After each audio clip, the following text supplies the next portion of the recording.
everybody, I'm Katie. And I'm Guneet. And we are two of the faces here at Her Helping Habit. We are an international fertility agency and we focus on egg donation, surrogacy, and embryo donation coordination. And today I'll be asking Katie some questions about surrogacy in Canada. What are the requirements for surrogacy in Canada? I think first thing first, in order to be a surrogate just in general, you need to enjoy being pregnant. Because we're talking about Canada, you need to be a Canadian citizen or a permanent resident. You need to be living in Canada. We can't work with people outside of Canada. Unfortunately, too many legal issues. You somebody who's between 21 and 49. I know 21 sounds really young, and it's definitely not something I would encourage. I would say it's probably more appropriate to be between the ages of 25 and 45. But then again, on that end of the spectrum, you can go up to 49 if a doctor would medically approve that. Somebody who has no serious health issues, who has a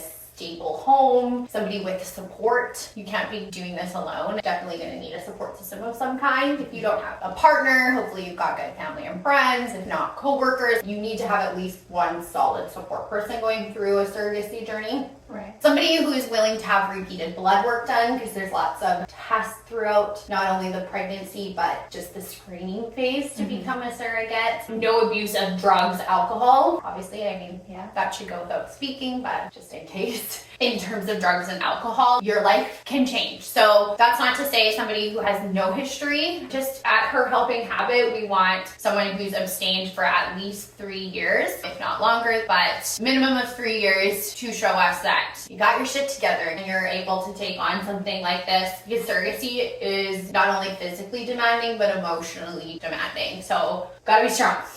A BMI of under 35, ideally. Sometimes we'll see clinics fluctuate by a point or two, but your health is really important in this journey. So, I mean, if it's your BMI is over 35, that is an overweight category. So it's going to be important to be looking at your own health and weight. Pregnancy is hard on your cardiovascular system, so that BMI is important, not just for the baby, but for your own health and to be undergoing a pregnancy. I'm getting like really long-winded here with these requirements, but that's because it really takes a special person to be a surrogate. It's not just A, B, C when you can be a surrogate. There's so many different things that can disqualify somebody. It's not easy. And that is why it's so hard to find a surrogate in Canada. I mean, among other things, it's hard to find a surrogate anywhere in the world because physically, there's a lot of things you need to meet. So another thing is prior birth history. You should not be a surrogate if you've never had a history of a birth because we don't know how your body's gonna respond. I mean, birth is serious, okay? You can die in childbirth. There's so many things that can happen. We don't want you taking on that kind of a risk for a stranger for the first time if you've never done it. There can be a conversation to be had if you're somebody who is 100% certain, I do not want kids. Yeah. You know, but I want to experience pregnancy. Okay, then let's talk about that.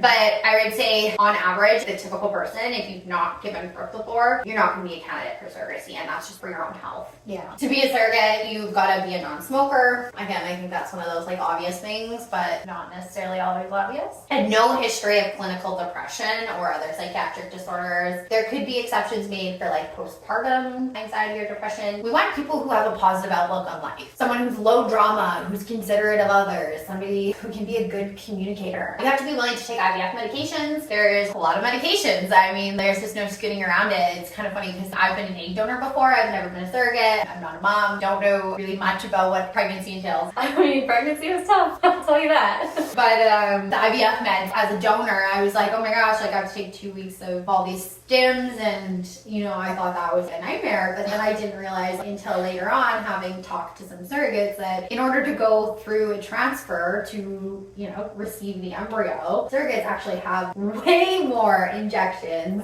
than us egg donors do. So kudos to you guys. Yeah, that is something someone needs to be willing to do. They can be a mix of oral. They could also be intramuscular, also subcutaneous. So that means it's surface level in the stomach. That's what I had for all my egg donation cycles. They didn't really hurt. But I hear the intramuscular ones are the absolute worst. Don't let me scare you off from being a surrogate. I do know a lot of clinics that have switched. They're staying away from the intramuscular and they're using suppositories now. Just a lot more comfortable in general. In addition to IVF medications, a surrogate's gonna have to be willing to do some invasive medical procedures. It really depends on who that person is in their body. Everyone's different. When they go through screening, there can be things that come up that are unexpected. Doesn't mean you are disqualified from being a surrogate. They just might need to look into a couple other things. You could be having endometrial biopsy, for example, and that's not routine, but it might come up in your screening process. It's something that you need. There's a number of medical procedures for the screening process, or even just later on in pregnancy that you should be open to. Every pregnancy is different, just like every body's different. Yeah,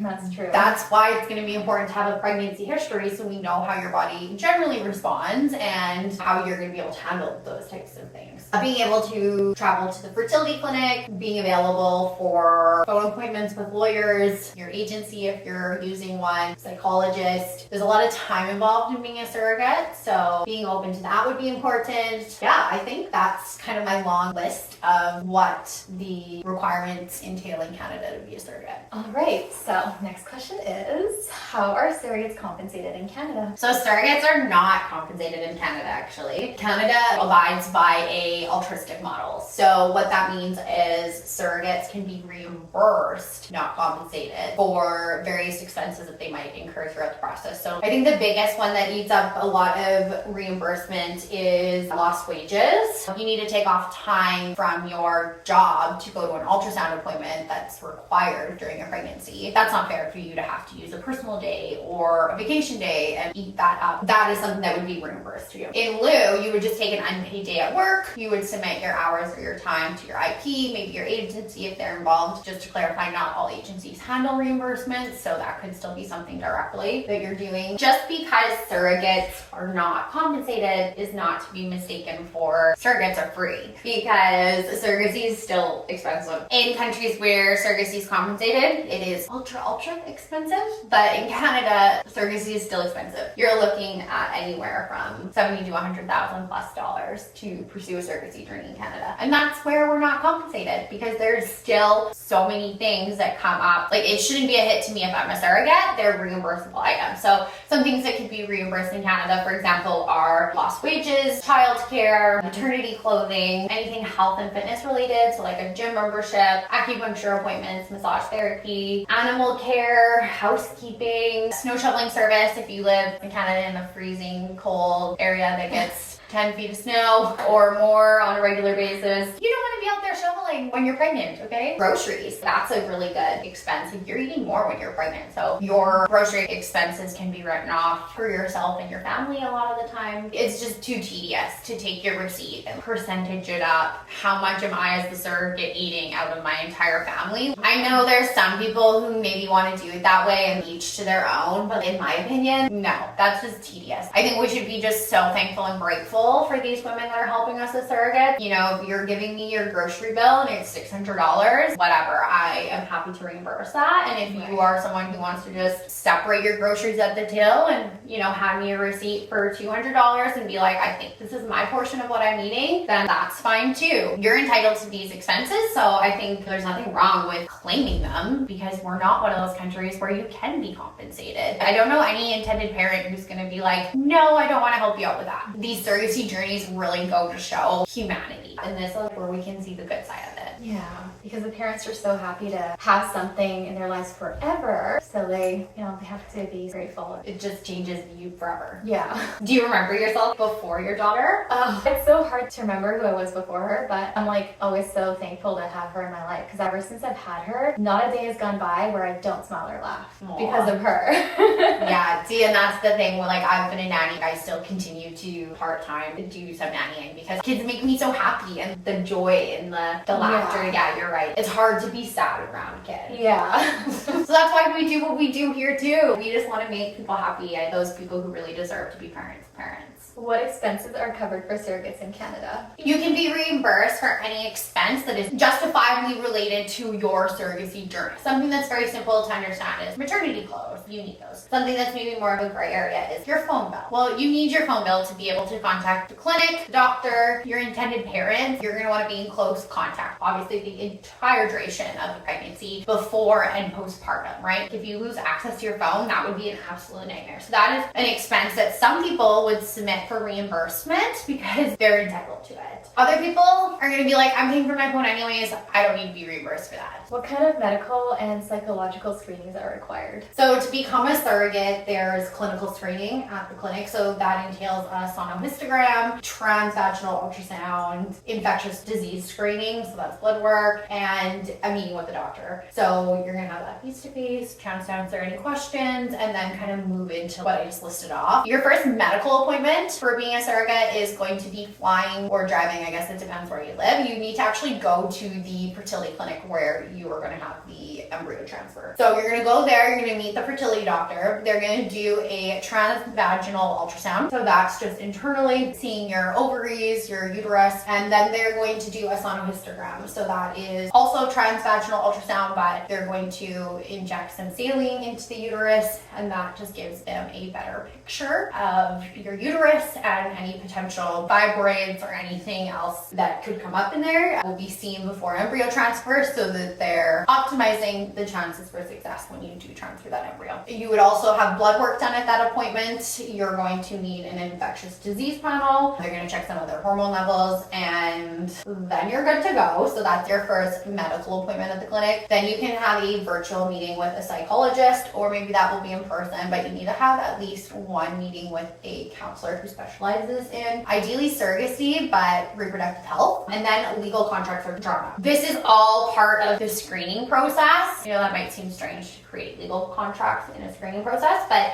really what you're doing is laying the foundation for a great surrogacy journey. So you meet with a lawyer independently as IPs. As a surrogate, you'll have your own independent fertility lawyer as well. And just make sure you guys are all on the same page. Everything's drawn up. It's legal. For when baby comes, there's no parental disagreements. Once the second legal appointments are done, there will be clearance letters from both those professionals sent to the clinic. So now you've done the clinic screening, you've done psych screening, and you've done legal. And then you can continue to move on to embryo transfer and get that all scheduled with the clinic, and you're off to become a surrogate. Okay, so we've just paused our coffee chat for a second because we wanted to clarify the surrogacy medical screening process, and I came across this video that Dr. Victory did on YouTube, and absolutely, we love Dr. Victory at Her Helping Habit, and he is a little bit of a YouTube star. I'm just in awe of surrogates and what they go through to be a surrogate. I'm watching this video and all I can think to myself is like, whoo, like I'm getting a little wheezy and my vaginal area as he's doing this exam, and I'm like, oh my gosh, I don't know if I could do this. I don't know if I could be a surrogate. And then in the back of my head, I'm like, well, you haven't had kids yet. This is probably nothing like having kids. No. And then I'm looking at her face and I'm like, yeah, no. I don't know. That does not happen when you're pregnant, so I'm even like, whoa. Well, and he's talking about going in with a catheter, putting some air in to expand the uterus, and all I'm thinking about is one of my girlfriends who had to be induced, and there was a balloon to open and expand. Yeah. And I'm like, is this the same thing? Because she made that sound torturous. Yeah. And I'm like, is she lying there with no payments? This is absolutely nothing to talk bad about Dr. Victory. Like I said, we love him. I am just apparently a little naive to the surrogacy process more than I thought. If you want, I will actually even link Dr. Victory video down below so you can go watch that for yourself. Just explore his channel. It'll give you in-depth look at like a variety of the medical procedures that are used in a variety of fertility treatments. All right, this is our last question. Can you explain the process of finding and matching with a surrogate in Canada? So there's a couple different routes you can go about if you want to be a surrogate or if you're looking for a surrogate in Canada. Your first option is to sign up with an agency, somebody like us registering with Her Helping Habit or other agencies in Canada. So you'd want to research those and find a company that aligns with your ethics and your values. I think it's really important to research a program if you're going the agency route and make sure that's fit for you. The other alternative to an agency for surrogacy in Canada would be to search your own surrogate. So posting in social media, sharing with your friends and your family, and just getting your story out there that way. If that's something you're interested in, you can definitely still go to an agency, or there's other people who